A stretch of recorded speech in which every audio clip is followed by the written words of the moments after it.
After the Russian army invaded the nation of Georgia, Senator Obama's reaction was one of indecision and moral equivalence, the kind of response that would only encourage Russia's Putin to invade Ukraine next. All right, joining me now, former Alaska Governor, Fox News contributor Sarah Palin. Governor, before I get to you were right and they were wrong, let's show back 4 years later. After you made that prediction, there was the final debate on foreign policy, and this was the exchange between Governor Romney and then President Obama. When you were asked what's the biggest geopolitical threat facing America, you said Russia. Not Al-Qaeda, you said Russia. In the 1980s are now calling to ask for their foreign policy back because, you know, the Cold War's been over for 20 years. Russia, I indicated, is a geopolitical foe. Not a, excuse me, it's a geopolitical foe. And I said in the same paragraph, I said, and Iran is the greatest national security threat we face. Russia does continue to battle us in the UN time and time again. I have clear eyes on this. I'm not going to wear rose-colored glasses when it comes to Russia or Mr. Putin. Governor, you predicted this with pinpoint accuracy back in 2008. People laughed at it. Governor Romney was right in 2012. What did you guys see that Obama refused to see? Well, anyone who carries the common sense gene would know that Putin doesn't change his stripes.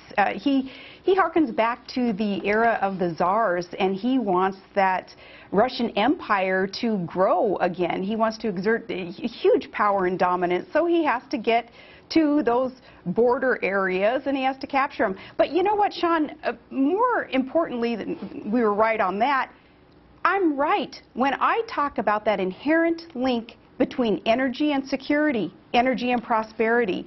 And when we don't develop our resources, and when we are not able to feed others with our resources, and so many others are reliant upon Russia, who does develop their resources, and with that wealth are able to strengthen their military and their influence and power on the globe, then other nations are in trouble. Well, it's interesting you say that. KT McFarland, I thought, had 4 great suggestions. 1, the Keystone Pipeline. 2, Obama should reverse course, move forward with fracking, horizontal drilling. Also, that Obama should send a delegation to Poland, the Czech Republic, Central Europe, and should help them develop fracking techniques. Because isn't a big part of this equation is Europe is rendered impotent because 18 pipelines run right through the Ukraine, and now Vladimir Putin has control of that, right? Right. See, and that building of pipelines is an example of developing natural resources and what they can provide to a region. And here today, was it in Washington, D.C., we had all these protesters against the Keystone Pipeline. Look, America needs pipelines, just like the other parts of the globe that we were just talking about need their pipelines.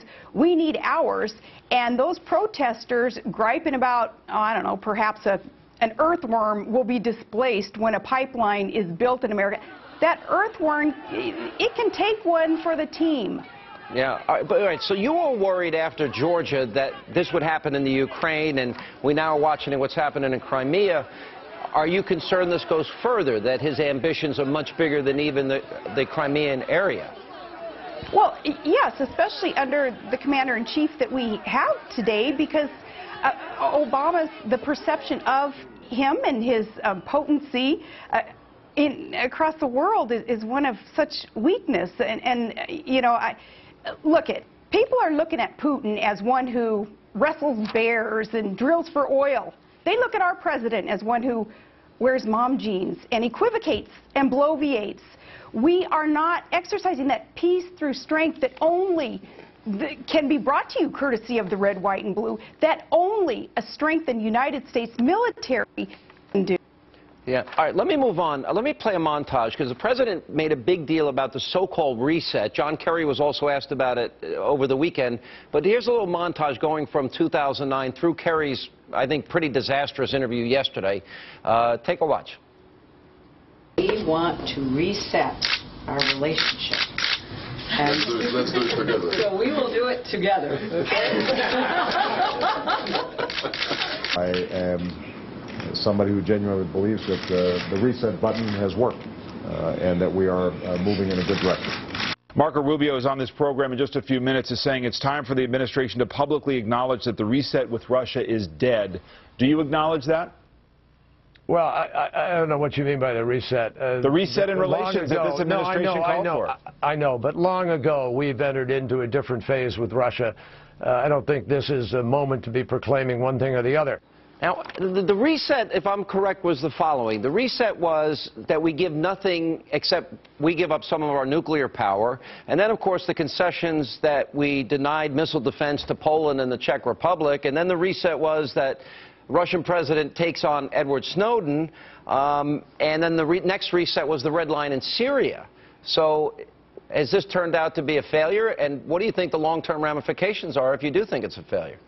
Yeah, that reset button thing, that was, just more political speak and double speak that is so prevalent in the Obama administration.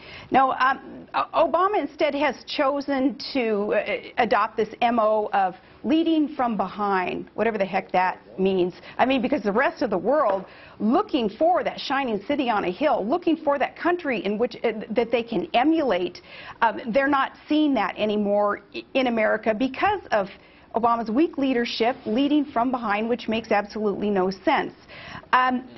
What's going on in a greater sense here is other countries finally taking advantage of that weakness in America at this point because our commander-in-chief does not understand the peace through strength that so many of us want to get back to. That is the only way that our world will be safer, more secure. Well, if you go back to what Chuck Hagel said, that the era that America is going to lead in the sea and air and in space, that era is gone. He said that when we were cutting our troops.